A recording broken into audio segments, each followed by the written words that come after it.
Selamat pagi anak-anak. Apa kabar? Harapan bersama kita semua sehat dan selalu berkati Tuhan. Tak terasa pelajaran bahasa Indonesia sudah masuk di bab 4. Biar kita belajar dari Roma masing-masing. Rindu rasanya ingin bertemu kalian semua, tapi apa boleh buat untuk sekarang yang kita bisa lakukan hanyalah belajar seperti ini. Mari belajar dengan tekun, walau ibu tidak mengajar secara tatap muka dengan kalian.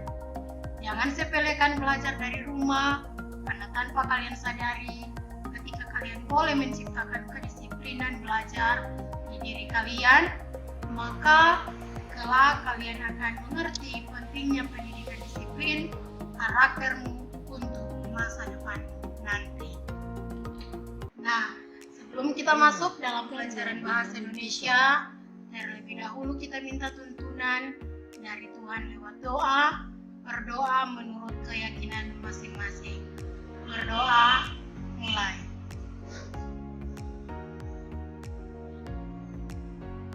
Berdoa selesai. Nah, mari siapkan diri kalian. Jangan lupa persiapkan juga untuk catatan bahasa Indonesia.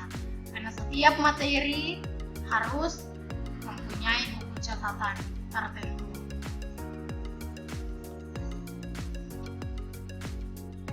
Kita masuk di bab 4, yaitu menyimak ilmu dalam laporan observasi.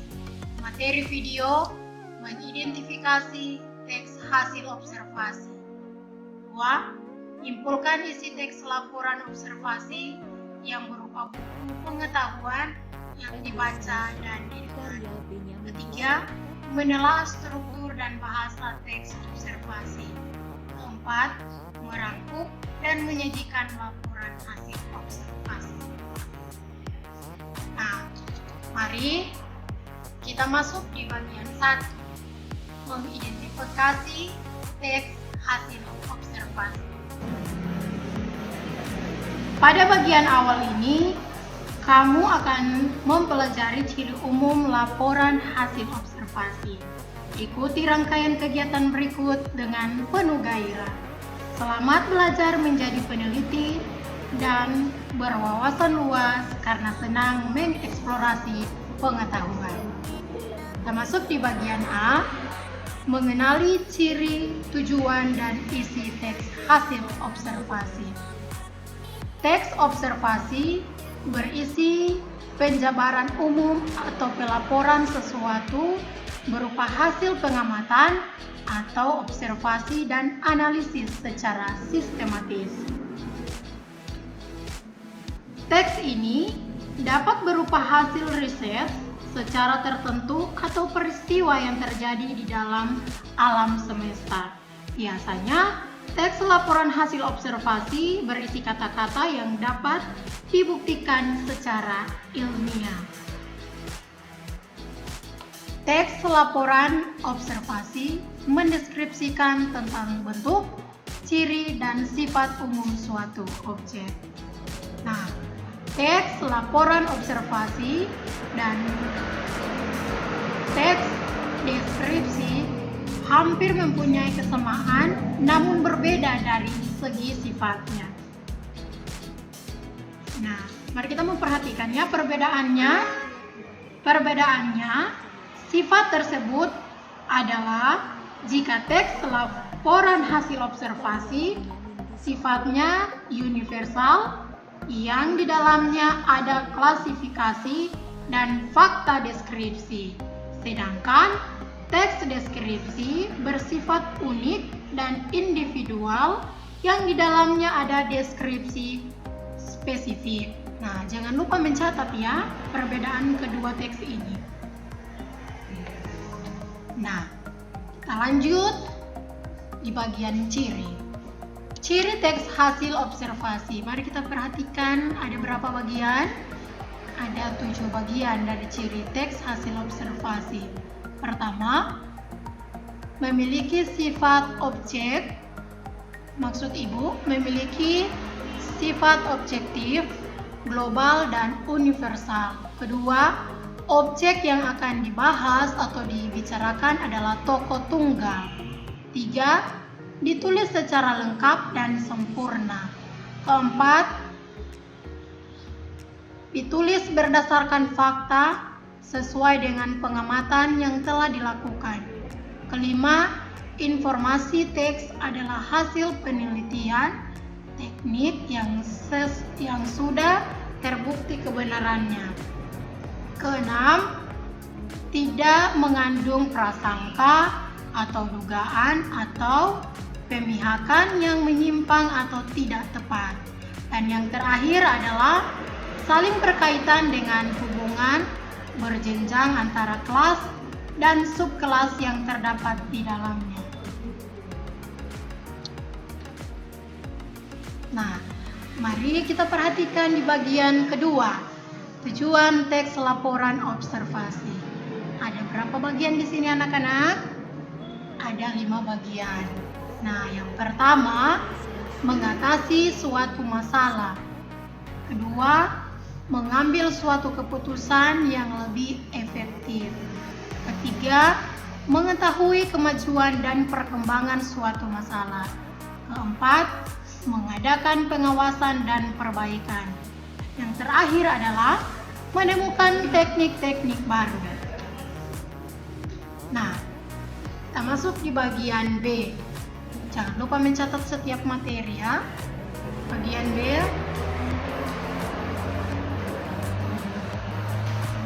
mengidentifikasi ciri bahasa laporan hasil observasi. Sini kalian perhatikan ada 3 bagian dari ciri bahasa laporan hasil observasi. Kita masuk di bagian pertama. 1. Mendaftar istilah pada teks laporan hasil observasi. Istilah merupakan gabungan kata yang dapat dengan cermat mengungkapkan makna, konsep, sifat, atau keadaan yang khas pada bidang tertentu. Nah, itulah pengertian istilah. Jangan lupa mencatat ya setiap materi. Masuk di bagian kedua, mendaftar kalimat definisi. Kalimat definisi adalah kalimat yang mengungkapkan makna, keterangan, atau ciri utama dari orang, benda, proses, atau aktivitas. Nah, yang ketiga, mendaftar kalimat klasifikasi. Kalimat klasifikasi adalah sebuah paragraf yang topik utamanya dikembangkan dengan pengelompokannya ke dalam beberapa kelompok yang berdasarkan sifat atau ciri-ciri tertentu. Nah, itu penjelasan di bagian ciri bahasa laporan hasil observasi. Kita lanjut ya. Di bagian kedua, menyimpulkan isi teks laporan hasil observasi. A.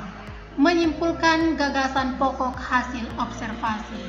Sebelum kalian menyimpulkan gagasan pokok teks hasil observasi, nah kalian harus memperhatikan langkah-langkah atau 5 langkah tersebut. Yang pertama, mendaftar kata-kata kunci dalam teks. 2. Mematakan bagian-bagian dalam teks. Ketiga, mematakan paragraf. Keempat, menentukan kalimat utama. Dan yang terakhir adalah merumuskan kalimat utama. B. Menyimpulkan isi teks hasil observasi dalam bentuk diagram. Teks laporan hasil observasi untuk memaparkan generalisasi atau objek secara sistematis dan analisis dari sudut pandang keilmuan. Lanjut, di bagian ketiga, menelaah struktur teks hasil observasi. Menelaah sebuah teks hasil observasi memerlukan pemahaman dan pendalaman lebih lanjut mengenai 2 hal yang selalu dilihat dalam sebuah teks, yaitu apa? Yaitu struktur dan kaidah kebahasaan. A. Menguraikan struktur teks hasil observasi. Pertama, pernyataan umum atau klasifikasi dan definisi. 2. Deskripsi bagian. Dan yang ketiga, simpulan, boleh ada, boleh tidak. Nah, kita masuk di bagian B, menentukan teks hasil observasi. Di sini ada struktur teks dan kalimat dalam teks. Pertama,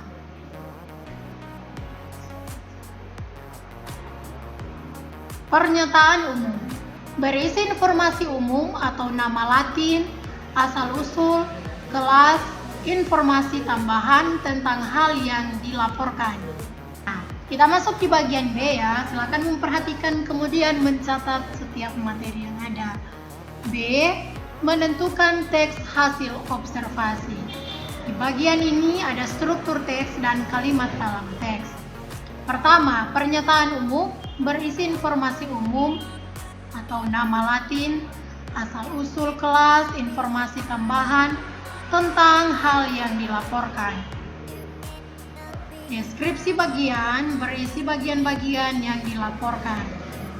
Ketiga, simpulan berisi ringkasan umum yang dilaporkan. C. Membandingkan struktur teks hasil observasi.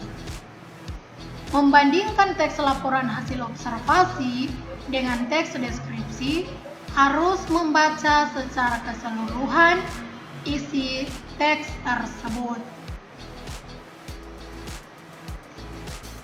Nah, kita masuk di bagian 4. Merangkum dan menyajikan laporan hasil observasi. Laporan merupakan suatu bentuk hasil dari sebuah pengamatan yang dilakukan dan bertujuan untuk menginformasikan hasil yang diperoleh tersebut kepada para orang banyak. Berdasarkan pengertian tersebut, teks laporan adalah sebuah bentuk tulisan yang memaparkan suatu fenomena hasil dari pengamatan kepada para pembaca. Bagian A, merangkum untuk menulis teks laporan hasil observasi. Merangkum adalah mengambil intisari yang kita temukan dalam bacaan. Intisari dalam sebuah paragraf muncul di dalam gagasan utama atau kalimat yang disebut kalimat utama. Nah, anak-anakku, itulah materi atau pelajaran bahasa Indonesia di bagian atau di bab 4. Harapan Ibu, kalian bisa memahami materi saat ini.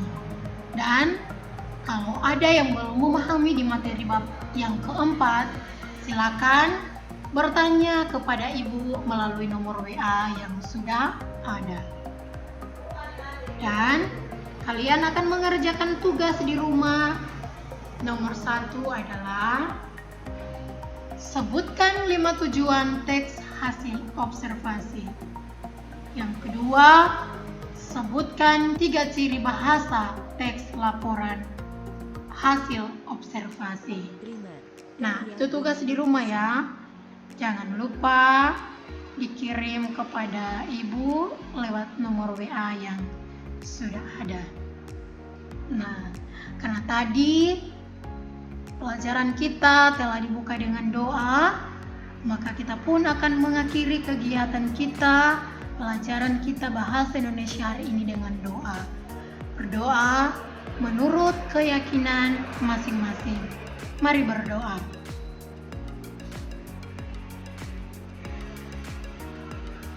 Berdoa selesai. Sampai jumpa di pelajaran bahasa Indonesia selanjutnya.